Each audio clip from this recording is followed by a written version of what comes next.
So what if someone comes to you and says, this is the reality right now. Maybe I'm in a role I feel I shouldn't even have taken on in the first place.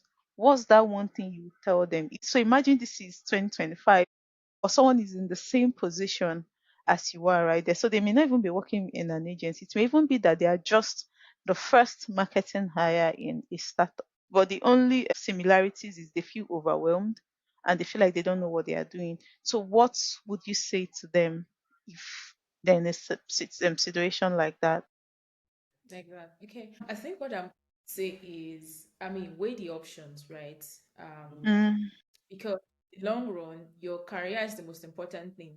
As much mm, as you're trying to do the company or the job, you also mm, need to know that if they're not making revenue, especially for a marketing person, they will ask you to go. mm, So if yeah. on the job is not is stressing you out, you're not learning as much as you do, Mm, and it doesn't like in the next 6 years, 6 months, 1 year, you will be able to hold on to something tangible, like this is the result of yeah. me in this role, then I think that Mm-hmm. person has to, being in that job.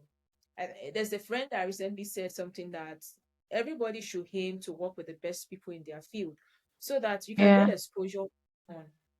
So for you as whether the person is a first marketer in a startup, right? What is important is that your job brings you the kind of speed, exposure that you need to accelerate your career. If the job is not giving you that, you're burning out, you're doing multiple jobs, right, in one, and the growth is just stunted, I think it's Yeah. just best for you to quit and move to another thing, or maybe go and take up an intern where you can learn better under Mm-hmm. leadership. Always good. I wish I started under somebody's leadership, right? Somebody that Mm-hmm. I could learn, I could shadow, to have Mm. an idea what it looks like to actually do marketing. I had Yeah. to learn on the job. I would say I learned practically like on the job, right? Mm. From my career even to this point, like I learned on the job.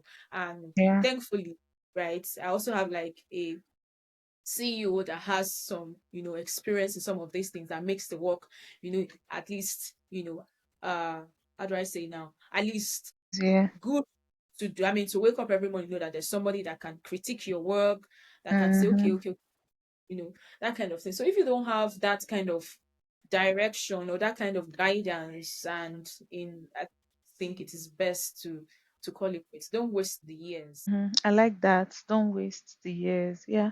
The earlier the better, right? Okay. Thank you so much, Esther. I mean, we've come to the end. I told you this was going to be the last question. So, your advice for anyone in this situation is the earlier the better. Just look at it in terms of, am I learning? Am I getting the exposure I need? If none of these are happening, then the earlier the better. The earlier you leave, the better for you. Thank you so much, Esther. This has been Yeah, thanks for such, having me. yeah, it's been such an eye opening conversation. And thank you for listening to the Early Stage Marketer podcast. I hope today's story gave you something to reflect on or even something to try in your own work.